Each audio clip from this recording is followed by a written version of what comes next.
Hello and welcome on back to another Talk video. In today's one, we're looking at the TMNT, the Archie Adventures, issue number 10.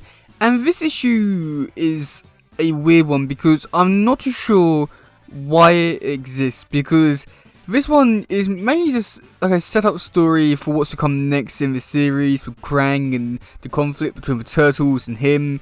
But they went around it in a really weird way just because they include two new characters to try and be this like, next big threat and all that kind of stuff, but yet they just get blown up because they're stupid.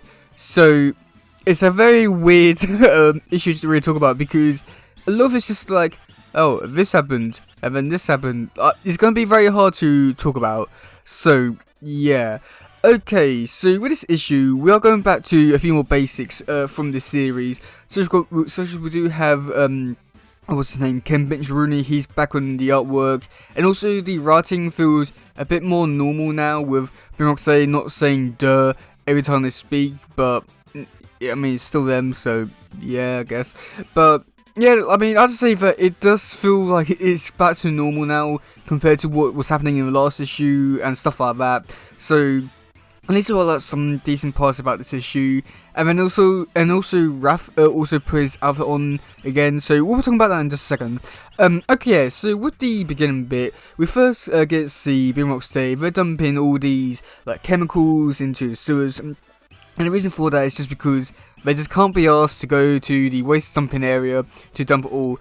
Which, to be honest, I think that's very relatable. I feel like a lot of people would do that as well. So yeah. However, the only downside to all this is the fact that when they dump it into the water, it is destroying, or not really destroying, but it's forming life and all that kind of stuff and reinventing it. And now they've been able to create a new creature, which I think has something to do with their disappearance for the past few days. And that character is called Worm. And this one, we don't really get to see too much in the actual issue itself, just because he shows up near the end, fights the other guy, and that's it. But yeah, I mean, the way that people go on about this character, I'm not too sure why people really like him, because he just seems so weird. And yeah, I don't understand why people like him, but at least he got better as it went along in the cartoons. But again, I still don't understand why people like him. This was his first appearance and stuff like that. So yeah. So after that, we do get to see the turtles. I say mainly Leonardo. They're talking about Splinter, and Leonardo just goes over everything that we have been through, despite them in issue 8 talking about all this stuff. And he's going into great detail, be like, well, you know, we saw Leatherhead, he nearly died, and we saw a witch. And then after that, we went to a wrestling world, and then came back, saw the future. Then we got teleported back to our normal time, so we don't screw loose. And then we don't know what to do, master.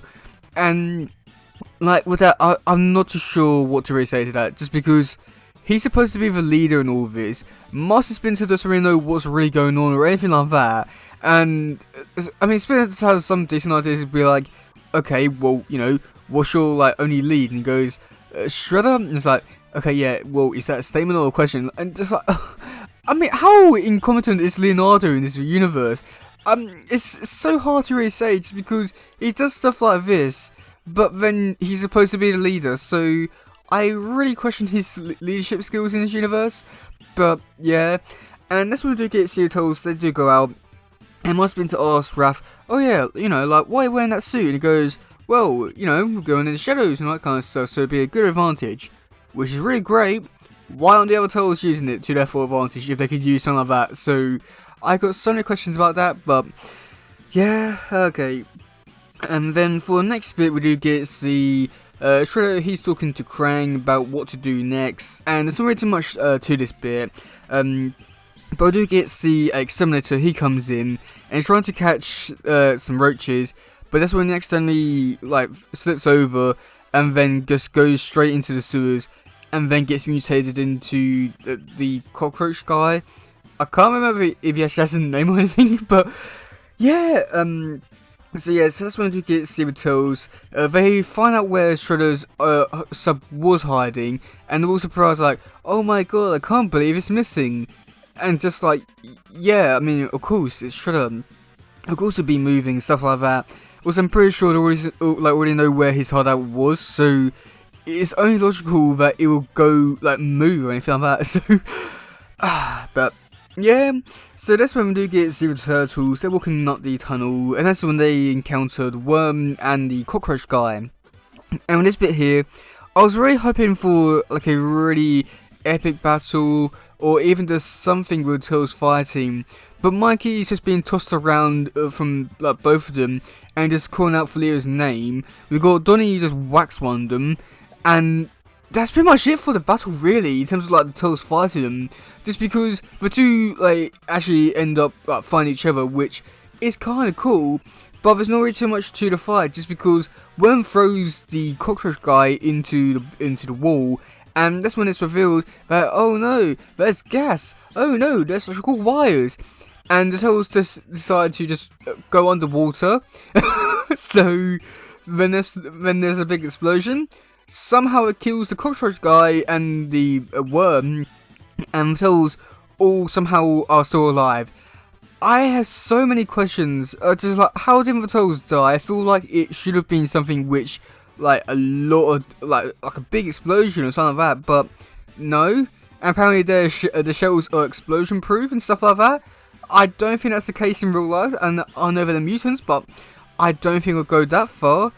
It just seems so weird. Not to mention the fight itself. There was so much potential there for a really great and interesting fight. And yet, they just didn't really do much with it. There was so much they could have done with it. Or even seen the Tails fight them. And yet, nothing.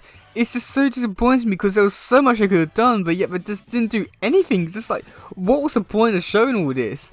And then, to make it even better, they had a cliffhanger bit for the ending.